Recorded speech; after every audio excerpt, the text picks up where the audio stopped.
Oke, sebelumnya selamat pagi anak-anak. Ya, silakan baca doa terlebih dahulu.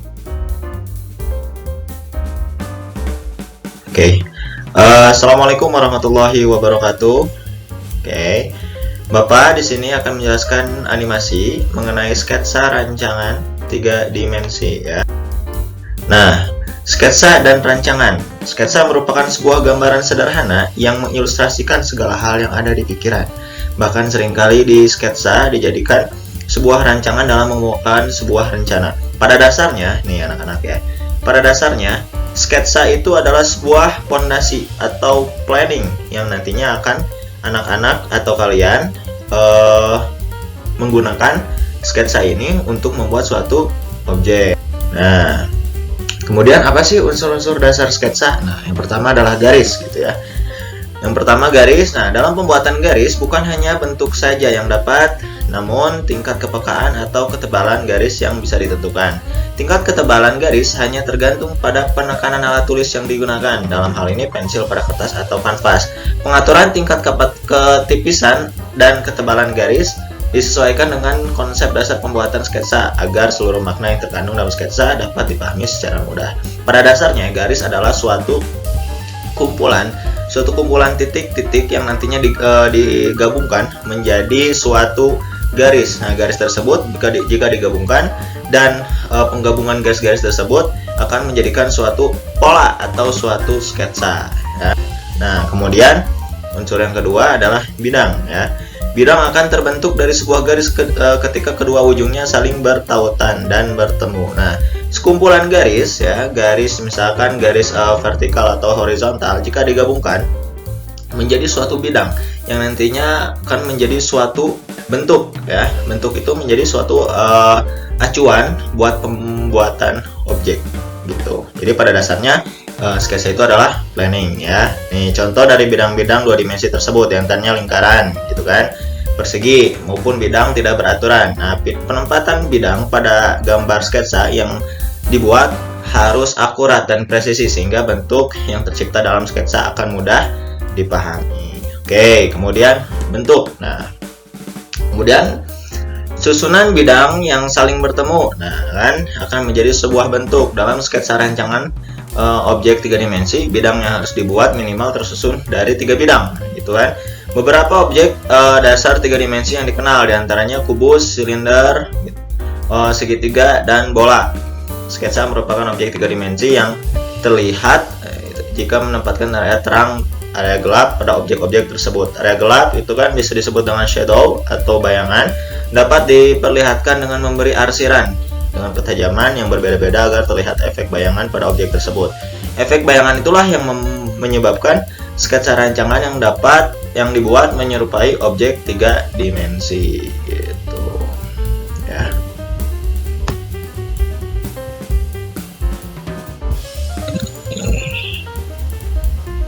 Kubus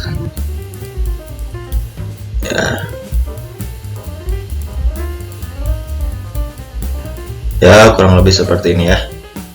Ini adalah kumpulan suatu bidang gitu kan, yang membentuk suatu bentuk menjadi suatu sketsa.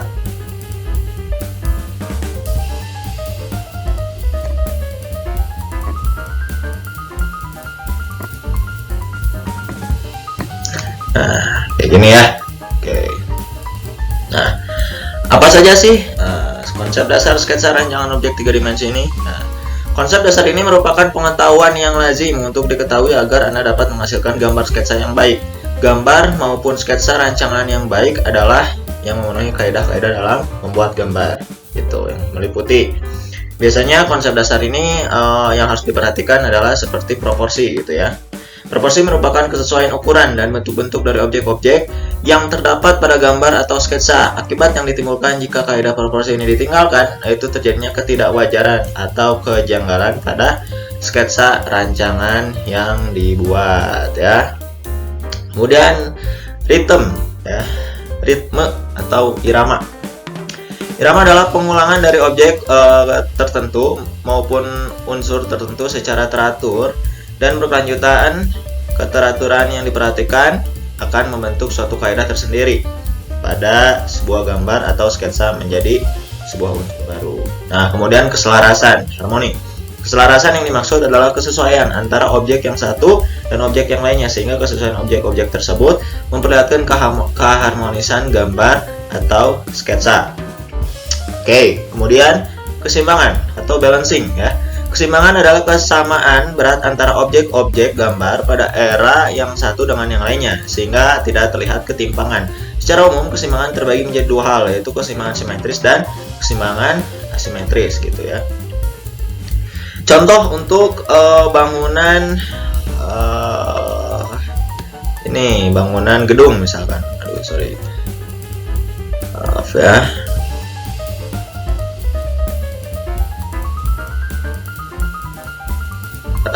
Kurang lebih seperti inilah. Nah, ini gitu ya. Ini dengan ini, jika tidak presisi, nah, berarti asimetris. Kalaupun misalkan bidang ini presisi gitu ya, bidang yang satu dengan bidang yang lainnya, jika presisi itu simetris, seperti contoh gedung yang ada di Jakarta, gedung-gedung di luar sana gitu ya.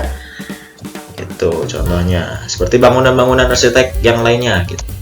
Kemudian penekanan atau emphasis. Pada sketsa rancangan 3D, penekanan atau emphasis diperhatikan dengan mengarsir bagian tertentu sehingga seolah membagi sebagai objek dalam beberapa bidang. Kemudian yang terakhir adalah kesatuan atau unity. Kesatuan adalah membuat seluruh objek yang ada pada gambar atau sketsa menjadi terpadu dan membentuk satu kesatuan yang sama gitu.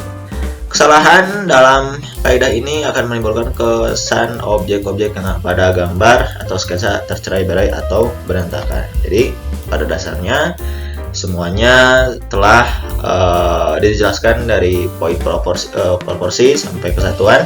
Adapun poin kesatuan ini jika tidak tercantum, maka itu hasil sketsanya akan tidak baik gitu.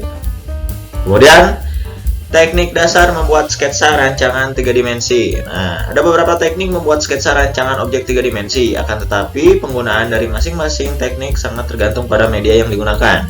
Penerapan teknik juga tergantung dari kemampuan seseorang dalam memahami visual 3 dimensi, seperti halnya pemahaman area terang, yaitu highlight, dan juga area gelap, itu shadow. Nah, kemudian yang pertama adalah teknik arsir. Arsir adalah membuat garis secara berulang-ulang hingga menampilkan efek tertentu pada sebuah gambar atau sketsa. Efek yang ditampilkan bisa berbentuk bayangan, tekstur, material, dimensi, dan kedalaman gitu. Dalam membuat gambar atau sketsa, teknik arsir merupakan hal yang paling utama. Kepadatan dalam membuat arsiran tentu akan menambah kepekatan dan estetika dari gambar atau sketsa yang dibuat.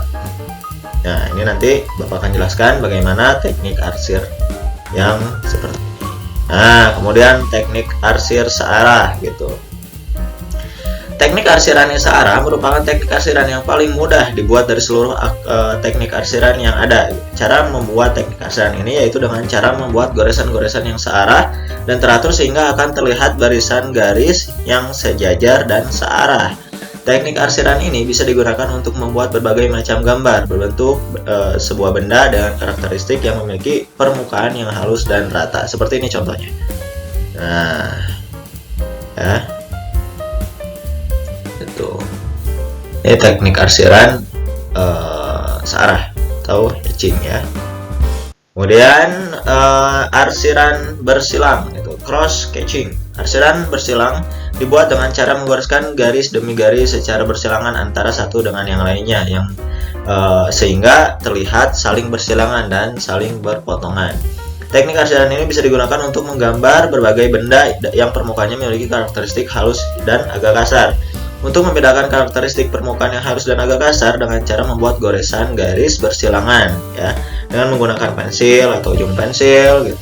yang paling runcing dengan barisan persilangan yang sangat berdekatan atau rapat gitu. Seperti ini contohnya. Biasanya arsiran bersilang ini selain digunakan untuk sebagai sketsa rancangan pembuatan objek 3D, digunakan juga sebagai metode batik ya. Kalau kalian tahu teknik membatik itu kan ada yang seperti ini.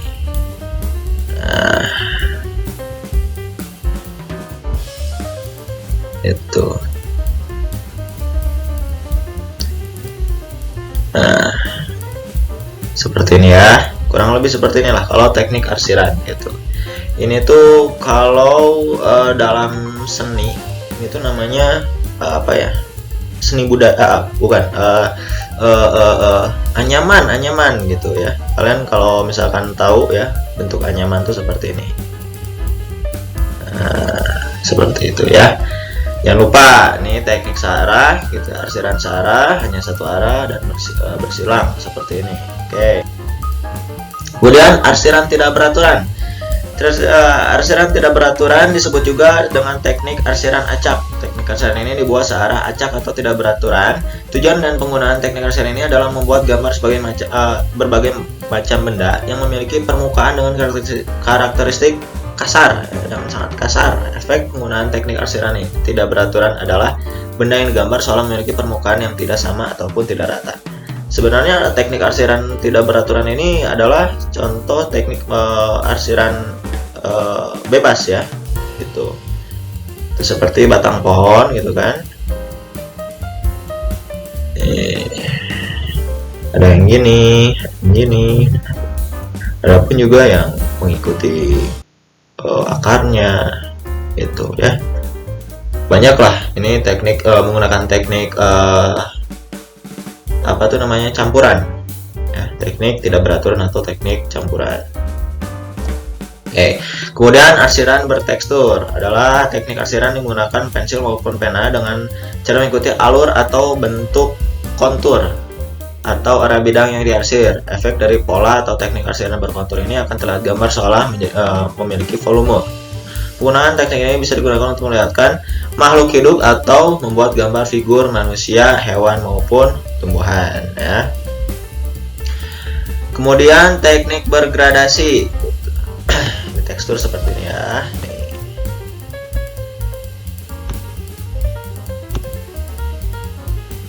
Seperti ini kurang lebih lah. Kemudian teknik arsiran bergradasi ya, teknik arsiran bergradasi ini dikatakan sebagai teknik arsiran titik gitu. Jadi pada dasarnya kalian misalkan membuat objek seperti ini nih, membuat objek seperti ini, kemudian bagaimana caranya supaya pada saat pertengahan lingkaran ini ya, pertengahan circle ini, kalian harus membuat gradasi. Bagaimana gradasinya? Nah seperti ini, mungkin titik sorry ya, mungkin seperti ini ya, kurang lebih seperti inilah ya. Jadi gradasi gitu antar ya, jadi tidak begitu terlihat lah ya. Oke, lanjut.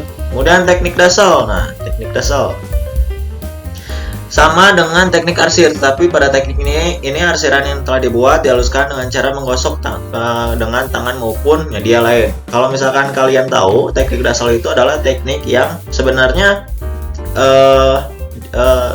tidak begitu dianjurkan karena ada yang jorok juga gitu. Maksudnya teknik dasal itu kalian mengarsir tuh ya, mengarsir di bagian kertas dari pensil itu, entah itu teknik arsiran yang mana yang kalian pakai.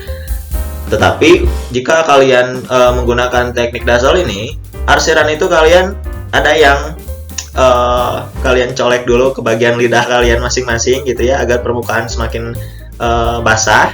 Kemudian kalian oleskan ke bagian kertas gitu, yang nantinya seperti gradasi yang halus gitu. Pada dasarnya teknik dasal ini banyak sekali digunakan untuk seniman-seniman yang mungkin menggunakan pensil pada kanvas gitu ya. Namun cara pembuatan itu lumayan agak susah pada kanvas ya, akan tetapi berbeda dengan pembuatan di kertas seperti itu ya, akan terlihat halus dan lebih realistis gitu. Ketiga adalah teknik pola gitu. Teknik ini diharuskan membuat pola atau kerangka sketsa sebelum membuat objek gambar yang diinginkan. Tujuan teknik ini mempermudah proses pembuatan objek yang akan dibuat secara pada gambar atau sketsa. Proses pembuatan pada teknik pola ini memakan waktu yang cukup lama, sehingga setelah membuat objek dengan teknik pola tersebut, maka perlu menghapus pola yang dibuat yang dibuat untuk permukaan objek tersebut. Nah, gitu. Kemudian teknik sudut. Yang dimaksud adalah teknik sudut pandang atau perspektif gitu. Oke, ini Bapak belum dijelasin yang teknik pola ya. Jadi teknik pola itu kalian membuat pola, pada dasarnya kalian membuat pola yang misalkan kalian ingin membuat wajah seseorang gitu. Kalian lihat dulu wajah seseorang itu adalah lonjong, bulat ataupun apalah gitu. Kalian membentuk suatu pola. Nah, yang nantinya kalian ikuti pola-pola tersebut. Jikalau misalkan pola-pola tersebut tidak jauh berbeda dengan muka atau objek yang kalian buat, ya kalian setelahnya mungkin dihapus gitu ya. Kemudian teknik sudut, yang dimaksud adalah teknik sudut pandang atau perspektif. Teknik ini adalah dapat memperlihatkan sketsa yang dibuat akan terlihat 3 dimensi. Pada teknik sudut terdapat 3 sudut pandang, yaitu bird eye, kemudian human eye, dan frog eye. Nah, ini sudut pandang dari bird eye ya, gitu. Seperti keberadaan burung atau hewan yang bisa terbang gitu. Pada umumnya objek tersebut akan terlihat dari atas. Dengan kata lain, posisi memandang objek yang berada di bawah ketinggian atau di bawah garis horizon gitu. Pada dasarnya pembuatan sketsa ini ya mungkin cukup agak menantang juga ya, mungkin ya, karena kita harus melihat dari sudut pandang yang paling atas gitu. Kita harus mengira-ngira mungkin berapa sentimeter atau berapa meter atau berapalah ukuran untuk pembuatan sketsa dilihat dari sudut pandang yang di atas ya. Kemudian yang paling mudah adalah sudut pandang lurus atau normal. Pada dasarnya human eye ya, atau sudut pandang secara normal atau lurus, apa yang ada di depan kita, membuat kita memudahkan untuk membuat sketsa gitu. Jadi apapun yang dilihat dari mata kita, misalkan kita melihat sebuah rumah oleh mata kita gitu, yang kita pandang gitu kan, di depan mata kita ada sebuah rumah, terus kita membuat gambar, itu tidak mengubah atau tidak tidak sulit gitu ya untuk mengukur berapa kepanjangan atau kelebaran dari sebuah objek. Kemudian sudut pandang dari bawah itu frog eye. Ini juga sama, ini kebalikan dari sudut pandang dari bird eye ya. Sudut pandang di atas kebalikannya. Ini dianalogikan karena dianalogikan frog eye itu karena kodok yang sedang memandang gitu. Kodok kan mungkin makhluk hewan yang kecil ya. Hewan yang kecil yang biasa ada di bawah gitu, berbanding terbalik dengan burung yang selalu ada di atas. Nah, gitu. Ini sudut pandang yang dilihat dari bawah gitu ke atas. Pada dasarnya pembuatan ini tuh outputnya ya. Kalau misalkan kalian tahu ini film raksasa itu tuh menggunakan metode frog eye gitu, akan terlihat bangunan besar gitu yang sangat realistis, itu karena mengambil gambarnya dari bawah itu frog eye ya, sudut pandang dari bawah. Oke, cukup sekian materi hari ini. Mohon maaf bila Bapak ada kekurangan ataupun kesalahan ya. Wabillahi taufiq wal hidayah. Assalamualaikum warahmatullahi wabarakatuh.